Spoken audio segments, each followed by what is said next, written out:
नमस्ते बच्चों, मैं Bhavna Malhotra RSV higher secondary school से। आज हम पाठ 7 ऐना की किताब भाग 2 का अध्ययन करेंगे। इस पाठ में ऐना नाम की एक बच्ची है जिसको रीडिंग करने में थोड़ी दिक्कत होती है। वह अपनी माँ के साथ बाजार जाती है तो वो नहीं पढ़ पाती है, प्रॉपरली लेटर्स के को नहीं पढ़ पाती है। तो उसकी माँ उसको लाइब्रेरी से कुछ बुक दिलाती है ताकि वो ढंग से रीडिंग करना सीख जाए। और ऐना भी अपनी उस बुक्स को पढ़ने में रुचि दिखाती है। बाकी की चर्चा हम इस पाठ को पढ़ने के बाद करते हैं। तो इस पाठ में तभी उसकी माँ दुकान से बाहर आई और बोली, ऐना मैं आ गई हूँ, अब हम कहाँ जाएंगे? ऐना ने पूछा। चलो तो सही, मम्मी ने जवाब दिया। उसकी माँ उसे लाइब्रेरी ले जाना चाहती है। वे सड़क पर और आगे चले और एक बिल्डिंग के पास आकर रुक गए। ऐना, तुम्हें पता है हम कहाँ हैं? ऐना ने सिर हिलाया। हाँ, मुझे पता है। पापा और आप पढ़ने के लिए किताबें यहीं से ले आते हैं। बिल्कुल ठीक कहा ऐना। और जानती हो इस जगह को क्या कहते हैं? मम्मी ने पूछा। ऐना ने बिल्डिंग पर लिखे अक्षर पढ़े। ऐना को ये पढ़ना थोड़ा कठिन लगा तो मम्मी ने पढ़ने में ऐना की मदद की। वहाँ लिखा था लाइब्रेरी। लाइब्रेरी जहाँ पर पुस्तकें मिलती है, जहाँ पर हम पुस्तकों को लेकर के रीडिंग कर सकते हैं, याद कर सकते हैं, उन पुस्तकों से अपना नॉलेज बढ़ा सकते हैं, वो है लाइब्रेरी। मम्मी ऐना को लाइब्रेरी में उस जगह ले गई जहाँ बच्चों की किताबें रखी थी। ऐना ने मम्मी की मदद से एक किताब ली। यह साफ और बड़े अक्षरों में छपी थी। उसमें रंग बिरंगे चित्र बने थे। अब वे किताब लेकर लाइब्रेरी में बैठी एक औरत के पास आए। उसने किताब के पहले पेज के पीछे की ओर तारीख छाप दी। तारीख का मतलब दिनांक। किताब को ऐना की डलिया में डालते हुए मम्मी बोली, ऐना, तुम छपी हुई तारीख यह किताब अपने पास रख सकती हो। मम्मी, जल्दी से घर चलो, मुझे ये किताब पढ़नी है। और माँ बेटी घर की ओर रवाना हो गए। मतलब इस कविता उसने ऐना की भी रीडिंग करने में बहुत रुचि थी। जब उसने कहा कि इस तारीख तक तुम इस किताब को पढ़ सकती हो, उसकी वो डलिया में यानी टोकरी में इस दिनांक तक के लिए वो किताब दे दी है और तुम इस किताब को पढ़ के अपनी रीडिंग और अच्छी से शुद्ध कर सकती हो। वह रवाना हो गए। रवाना यानी कहीं जाना। वो माँ बेटी वहाँ की ओर रवाना हो गए। शुरू में मम्मी ने किताबें पढ़ने में ऐना की मदद की। जहाँ जहाँ ऐना अटकती उसकी माँ उसको किताबें पढ़ाने में उसकी मदद करती। और डेली प्रैक्टिस से, क्योंकि अभ्यास करते करते हम अपने लक्ष्य को प्राप्त कर सकते हैं। यहाँ पे ऐना का लक्ष्य रीडिंग सीखना था।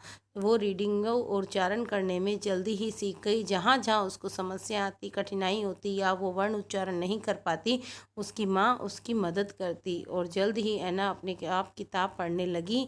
अब तो हर शनिवार को जब मम्मी खरीदारी करने जाती तो ऐना भी साथ जाती। उसकी डलिया में लाइब्रेरी ले जाने के लिए किताब भी रखी होती थी।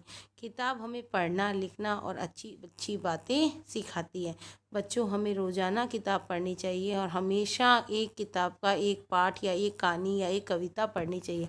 इससे हमें रीडिंग हमारी अच्छी होती है, उच्चारण सही होता है, वर्णों को जहाँ हमारी समस्या आती है उस वर्ण को पढ़ने में सुविधा होती है, स्पीड बढ़ती है।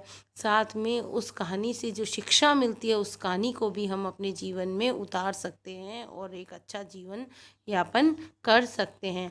अब इस पाठ का हम सार देखेंगे। ऐना अपनी मम्मी के साथ बाजार गई। जब उसकी माँ किराने की दुकान से कुछ सामान खरीदने गई तो ऐना ने सड़क के दूसरी तरफ लिखे हुए अक्षरों को जोड़ जोड़ कर पढ़ना शुरू किया, जैसे बैंक, पोस्ट ऑफिस। इसके बाद ऐना उस पुस्तकालय में गई जहाँ से उसके मम्मी पापा किताब लेते हैं। ऐना ने वहाँ से एक किताब ली और घर आकर मम्मी की मदद से उसे पढ़ना शुरू किया और फिर बाद में वह खुद भी पढ़ना सीख गई। संदेश: किताबें हमें पढ़ना, लिखना और अच्छी अच्छी बातें सिखाती हैं।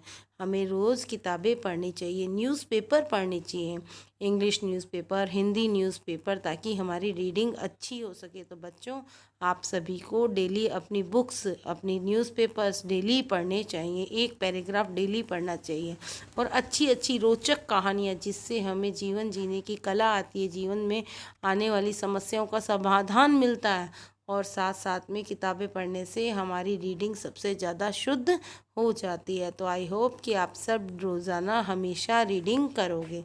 अब इस पाठ में आए हुए कठिन शब्द के बारे में हम चर्चा करेंगे। कठिन शब्द किताबें बहुवचन शब्द है इसलिए यहाँ पे अनुस्वार लगाया है। अक्षर यानी वर्ण।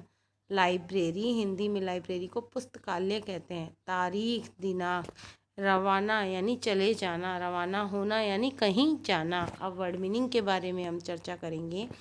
अक्षर यानी वर्ण, लाइब्रेरी पुस्तकालय, किताब पुस्तक, रवाना कहीं जाना, तारीख दिनांक।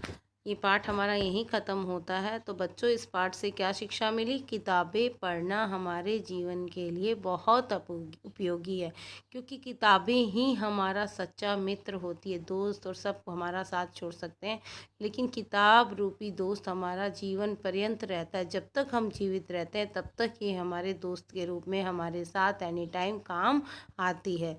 धन्यवाद बच्चों। अब हम नेक्स्ट चैप्टर के साथ नेक्स्ट क्लास में मिलेंगे। थैंक यू बच्चों।